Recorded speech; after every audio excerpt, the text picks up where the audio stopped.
আলোচনা করব সেই বিষয়টি হলো মিন মাওয়ানে আল হেদায়াহ অথবা মিন মাওয়ানে আল হক, অর্থাৎ হেদায়েতের প্রতিবন্ধক বিষয়সমূহ। প্রথমে আমাদেরকে বোঝা দরকার হেদায়েতটা কি, এরপরে বুঝতে হবে হেদায়েত কি, কোন কোন কারণে হেদায়েত বাধাপ্রাপ্ত হয়, একজন মানুষ কি কি কারণে হেদায়েত পায় না। তো প্রথমে আমরা আসি হেদায়েত।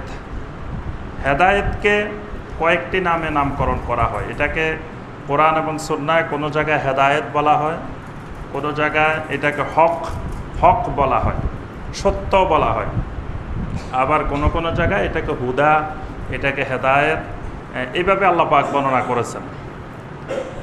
তো অর্থাৎ সংক্ষিপ্ত কথা হলো, হেদায়েত বলতে বোঝানো হয় কোনো ব্যক্তি সঠিক ইসলামের উপরে থাকা, এটাই হলো হেদায়েত। অর্থাৎ ইসলাম, নবী সাল্লাল্লাহু আলাইহি সাল্লামের পরে এই পৃথিবীতে শত শত বছর ধরে কিয়ামত পর্যন্ত ইসলাম থাকবে এবং কোটি কোটি মুসলিমও থাকবে। কিন্তু এই মুসলিমদের মধ্যে সবাই কিন্তু হেদায়েতের উপরে থাকবে না।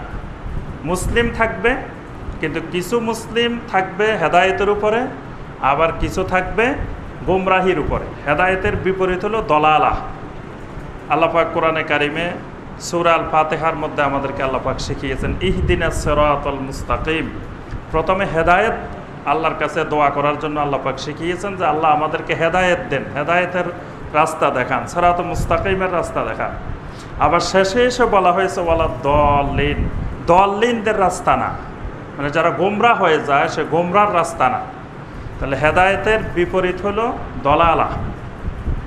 পৃথিবীতে মুসলিম যুগে যুগে ছিল, এখনও আছে, কিয়ামত পর্যন্ত থাকবে। কিন্তু মুসলিম দুই ভাগে বিভক্ত থাকবে, এক ভাগ থাকবে হেদায়েতের উপরে, আর এক ভাগ থাকবে দলালতের উপরে, গোমরাহির উপরে। কিন্তু যারা গোমরাহির উপরে থাকবে তারাও কিন্তু নিজেরা বুঝবে না যে তারা গোমরাহির উপরে আছে। তারা মনে করবে তারা হকের উপরে আছে, হেদায়েতের উপরে আছে। যেমন নবী সাল্লাল্লাহু আলাইহি ওয়াসাল্লামের সময়ে মক্কার মুশরিকেরা তারা শিরক করত, কিন্তু তারা মনে করত তারা হকের উপরে আছে, হেদায়েতের উপরে আছে। তারা যদি বুঝতো যে তারা হেদায়েতের উপরে নেই, তাহলে কিন্তু সবাই আল্লাহ রাসূল সাল্লাল্লাহু আলাইহি ওয়াসাল্লামকে মেনে নিয়ে ইসলাম গ্রহণ করত। কিন্তু তারা না মানার কারণ হলো তারা বুঝে নিছে, তারা মনে করে নিছে যে আমরা হেদায়েতের উপরে আছি।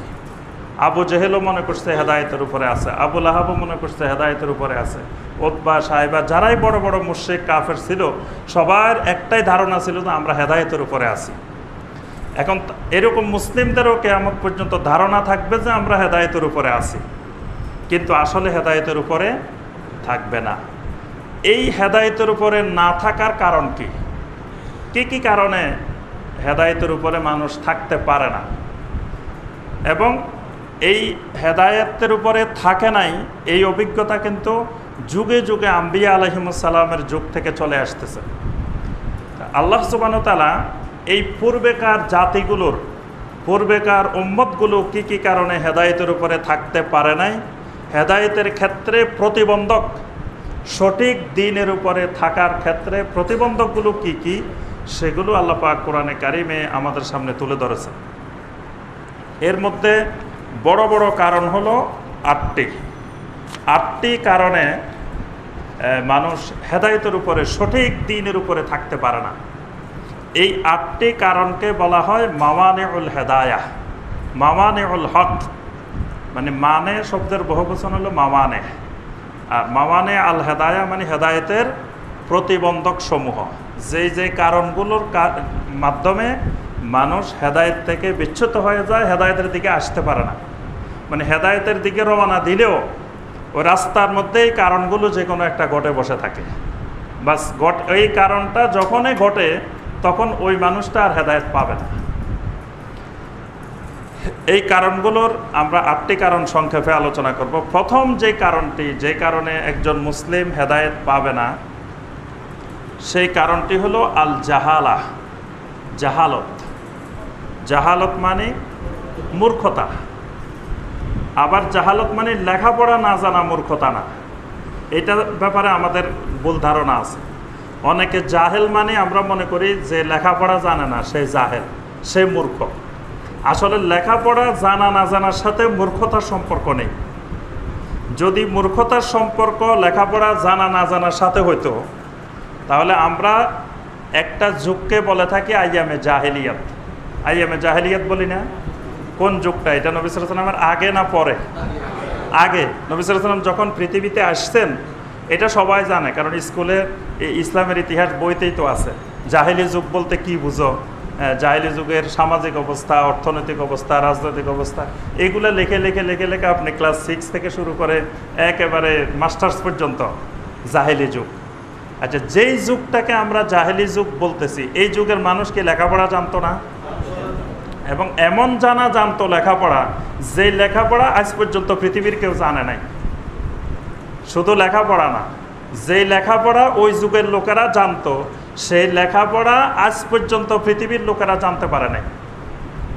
সেই যুগের যে কবিতা, আরবি সাহিত্য, এই জাহিলি যুগের যে আরবি সাহিত্য, সেই আরবি সাহিত্যের মতো সাহিত্য আজ পর্যন্ত পৃথিবীতে কেউ রচনা করতে পারে নাই। এত উন্নত মানের, এত উচ্চ মানের তাদের আরবি সাহিত্য ছিল। তারা মুআল্লাকাত রচনা করেছেন, যে মুআল্লাকাতের মতো আজ পর্যন্ত পৃথিবীতে কোনো আরবি সাহিত্যিক এই সাহিত্য রচনা করতে পারে নাই। তারপরে আপনার সেই জাহিলি যুগে জোয়াহের বিন আবি সুলমা, তাদের পরিবারে একই বাড়িতে 50 জন কবি ছিল। বর্তমান দুনিয়ার কোনো জায়গায় এক বাড়িতে 50 কবি পাবেন, এক দেশেও তো 50 কবি নেই। তাদের এক বাড়িতে 50 জন কবি ছিল, এবং মহিলা পুরুষ সবাই কবি। এবং ওই বাড়িতে কবিতা ছাড়া কথা হইতো না। মা যদি ছেলের সাথে কথা বলতো, কবিতা দিয়ে কথা বলতো। ছেলে মায়ের সাথে কথা বললে কবিতা দিয়ে কথা বলতো। তাহলে লেখাপড়া কেমন জানতো। কিন্তু সেই যুগটাকে আমরা বলি কি যুগ? জাহেলি যুগ। তাহলে বোঝা যায় লেখাপড়ার সাথে জাহেলিয়াতের সম্পর্ক না। এজন্য আপনি লেখাপড়া বিশাল বিশাল ডিগ্রি থাকতে পারে, পিএইচডি থাকতে পারে, আপনি ডক্টর হতে পারেন, বড় ডাক্তার হতে পারেন, বড় ইঞ্জিনিয়ার হতে পারেন, বড় আইনজীবী হতে পারেন, অনেক বড় বড় কিছু হতে পারেন, কিন্তু আপনি জাহেল। পাশাপাশি জাহেলও হতে পারেন। কি পারে না? কারণ লেখাপড়া না জানা লোক তো জাহেল না, লেখাপড়া জানা লোক জাহেল। যেমন নবী সাল্লাল্লাহু আলাইহি ওয়াসাল্লামের যুগে যে লোকটা সবচেয়ে বড় লেখাপড়া জানা লোক, সেই লোকটার নাম আবু জাহেল। সেই লোককে লেখাপড়া জানতো না? সেই লোক লেখাপড়া তো জানতো। আল্লাহু আকবার। সেই লোক আল্লাহর ঘরের বড় ধরনের খাদেম এবং মোতাওয়াল্লি ছিল আবুল আহাব বাইতুল্লাহ। আবু জাহেল ছিল সভাপতি সাহেব, বাইতুল্লাহর সভাপতি ছিল আবু জাহেল। হাজিদের হজের ব্যবস্থাপনা করতেন, তারপর আল্লাহর ঘরের খেদমত করতেন। এই বিশাল পোস্টে তিনি ছিলেন। তারপরে তাকে আরবের লোকেরা বলতো আবুল হেকাম। তিনি জ্ঞান বিজ্ঞানের পণ্ডিত, বড় পণ্ডিত। হেকাম মানে হেকমত থেকে হেকাম, যে তিনি বড় পণ্ডিত মানুষ। আরবের লোকেরা বুদ্ধি দরকার হলে আবু জাহেলের কাছে আসতো, আবুল হেকামের কাছে আসতো। সেই লোকটাকে নবী সাল্লাল্লাহু আলাইহি ওয়াসাল্লাম বলছেন যে সে আবু জাহাল, মানে খালি জাহেল না, জাহেলের বাপ। জাহেলের বাপ মানে জাহেলের থেকে আরো বড় জাহেল। আরবি ভাষায় বাপ মানে যেটা বলা হবে আবু জাহাল, তো মানে সে শুধু জাহেল না, মানে বড় ধরনের মূর্খ। এখানে ওই জাহেল বাপ আর ছেলে বোঝানো হয় না। আবু জাহাল মানে বড় ধরনের জাহেল, বড় ধরনের মূর্খ। অথচ সেই কিন্তু বড় পণ্ডিত, বড় শিক্ষিত, বড় সমাজের সম্মানিত মানুষ। এই জন্য জাহালত যার মধ্যে থাকবে সে হেদায়েত পাবে না। জাহালত মানে দিন সম্পর্কে, ইসলাম সম্পর্কে, কোরআন সম্পর্কে, সুন্নাহ সম্পর্কে মূর্খতা।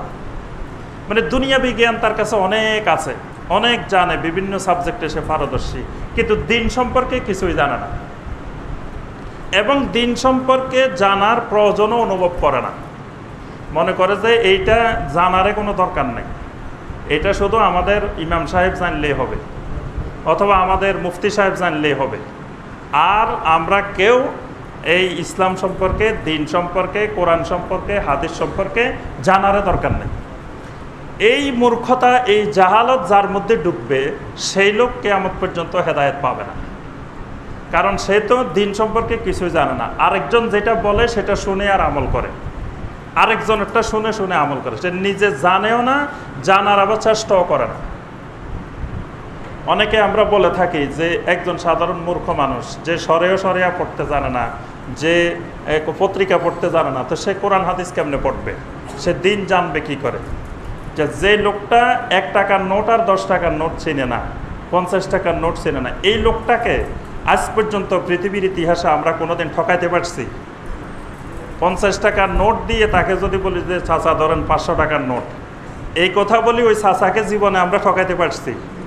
তো চাচা যদি দুনিয়াবি ব্যাপারে 50 টাকার নোট আর 500 টাকার নোট, কিন্তু লেখাপড়া জানে না, তাকে ঠকানো সম্ভব না হয়, এই ব্যাপারে যদি সে পারদর্শী হয়, এই ব্যাপারে সে নিজে না জানলে নাতিকে দিয়ে, অন্যকে দিয়ে, যাকে দিয়ে হোক সে জানার চেষ্টা করে, তাহলে দিনটাও তো সে লেখাপড়া না জানলেও যেভাবে হোক জানার চেষ্টা করবে না? তারপরে লেখাপড়া জানে না, এজন্য কোনো একদিন স্টাম্প একটা নিয়ে দলিল একটা বানায়, যদি বলেন যে চাচা একটা টিপ দেন, চাচা টিপ দিবে? আগে কি লিখছেন ওখানে চাচা নিশ্চিত হয়ে নিবে যে এখানে আমার থেকে জমি 5 কাঠা কিনে 10 কাঠা নিয়ে যাচ্ছে কিনা। এইটা চাচা যতক্ষণ নিশ্চিত হবে না ততক্ষণ কিন্তু টিপ দিবে না। তাহলে দুনিয়াবি জায়গা জমিনের ব্যাপারে, টাকা পয়সার ব্যাপারে, দুনিয়াবি স্বার্থের ব্যাপারে যদি তার জাহালত প্রতিবন্ধকতা না হয়, মানে লেখাপড়া না জানা যদি তার প্রতিবন্ধকতা না হয়, তাহলে দিনের ব্যাপারে লেখাপড়া না জানা কেন তার প্রতিবন্ধকতা হবে? দেখবেন যে বলে যে আরে কিছুই জানি না, আমরা মূর্খ মানুষ, জাহেল মানুষ, এই হুজুরেরা যেমনে কয় তেমনে চলি, এরকম দেখবেন সমাজে অনেক মানুষ আছে। এই কিছু জানি না এই কথা বলাটাই হেদায়েতের প্রতিবন্ধক, মানে এই লোক হেদায়েত পাবে না। এই লোক সবসময় ইসলামের উপরে থাকবে কিন্তু সঠিক কোরআন সুন্নাহর উপরে থাকবে না। এই লোকটা মানে ইসলামের নামে শিরক করবে, ইসলামের নামে বেদাত করবে, ইসলামের নামে কুসংস্কার পালন করবে, কিন্তু সে মনে করবে যে আমি ইসলামের উপরে আছি, মানে হেদায়েত সঠিক দিন এই লোকটা পাবে না।